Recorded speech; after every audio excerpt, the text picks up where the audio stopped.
Hey you guys, thanks for coming fishing with me today. It is transition time.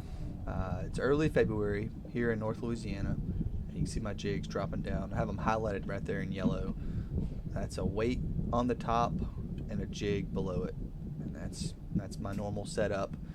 And you can see I'm drifting towards this fish right here that's suspended about 14 feet deep, 20 feet away from my boat. Coming right over him. Oh, he saw it. Here he comes. Got him. Got him. And so that fish was suspended. Here, oh man, I almost hit the I almost hit the camera with the fish coming in. I pulled him in a little too quick. That's a good eating size crappie. That's about a 10-inch fish. Now that fish that's hovering out there about 30 feet away from my boat, that's a much bigger fish. He looks like probably maybe a 13 or 14-inch fish to me, but I don't get this fish. He saw it, he chased it, didn't commit, and so I wanted to put a few of these in here to show you guys, you know, the real stuff. I always say I don't want these to be constant catching videos. What I did was I had a few fish like that followed but never committed, and so I changed my jig after it happened for a little while to something with a little more action on the tail, and I put some scent, you know, the little crappie nibbles. I put those on there, and this one. So I was getting a little worried here because this was about the second or third pass I'd made at this fish, but I didn't feel like I was quite lined up perfect. You can see the boat drifting a little bit if you watch the horizon and some of the yeah. So I kept having to adjust where I was casting, but I finally got it homed in exactly where I needed to be, and this was a good cast right here. And I kind of came down on them and got that reaction bite right there. Instead of a drift, I dropped right on top of them to get that reaction bite, and he hit it. Now, this is a big fish. I caught a lot of big fish today. I was out here for a few hours and had some boat problems in the morning. Had to go to the shop, came back out for a few hours, but I got a lot of big fish. There he is. You see me going for the net. That's if I don't try to flip them, that's a big fish. That's a slab. And so you see me measuring them here, because anything over 12 inches you can only keep 14-inch crappie. 14-incher, yeah. So I can only keep 7 of these on Lake Darbonne, and so this is one of my 7 right here, and I did get my 7. Got a little worried because I got 6 pretty quick, but I finally found a pocket of smaller fish that I could keep some more of. You can see me drifting down right here. All these fish I'm catching today, almost all of them are a very similar story. You kind of lose sight of it. The boat, there he goes. I came down right behind him, but he still saw it and chased it, and we got him. And you can see how still that water is. There was not much wind today, and the wind there was gusty, and so, you know, it would have you in one position for a minute, throwing you all over the lake in another. It was tough to stay lined up with, you know, with these fish the whole day. And so I'm using my foot fisher down there to turn my transducer pole.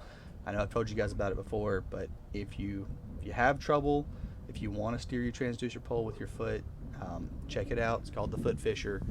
I don't go out without it anymore, so it's handy. Now this one was on structure, so you can see him. He's up on that timber right there, but I missed the first one, but the second one chases after it.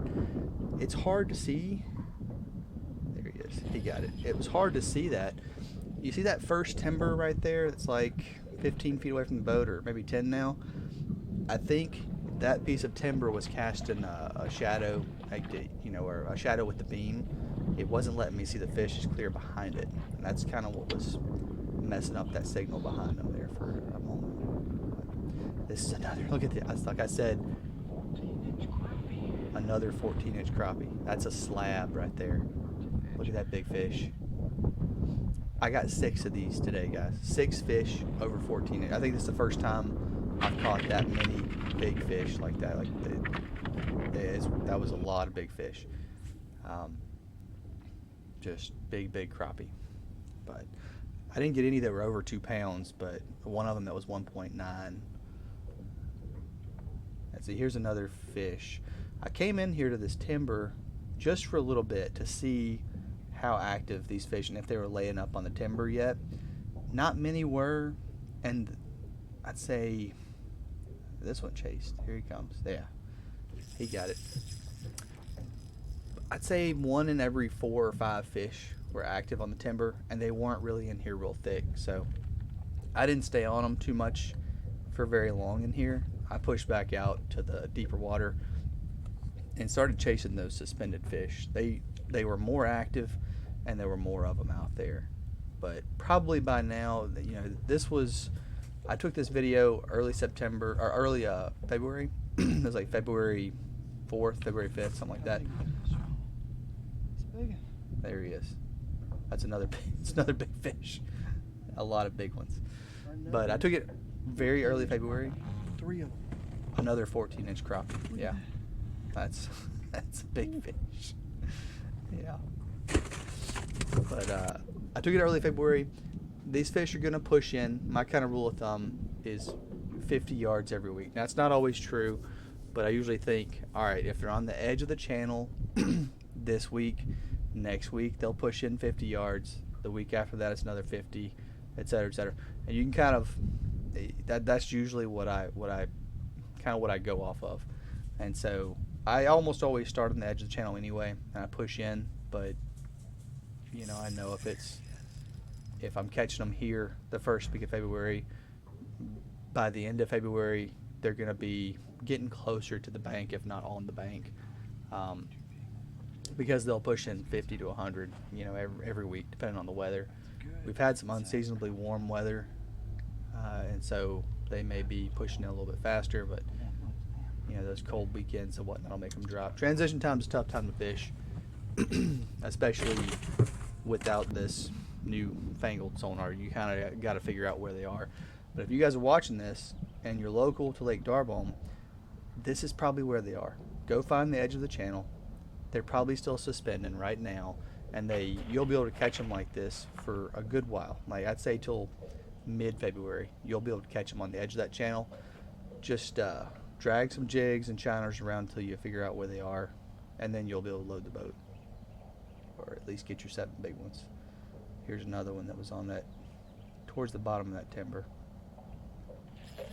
There it is. Man, there were some big fish today.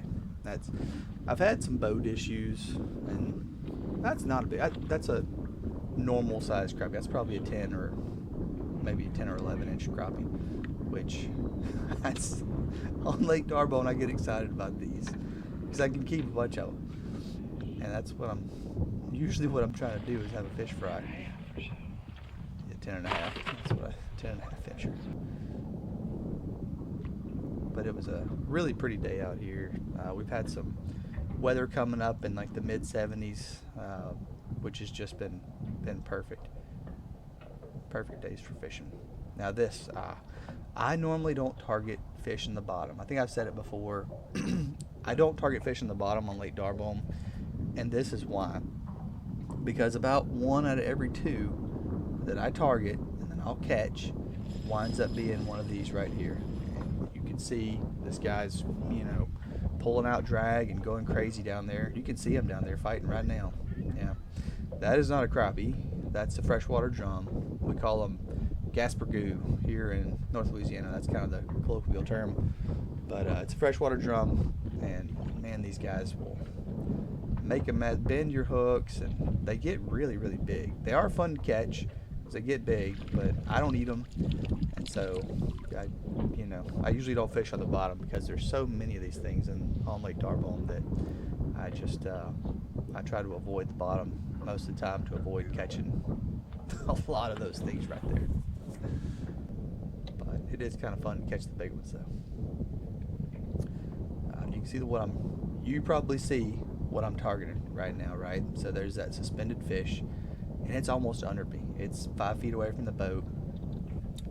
You can see my transducer pole turn way to the right, so it's 5 feet to the right of that transducer pole, and I'm I'm trying to get my jig right over him. I'm almost vertical jigging this fish, pretty much. Oh, he saw it. He's reacting.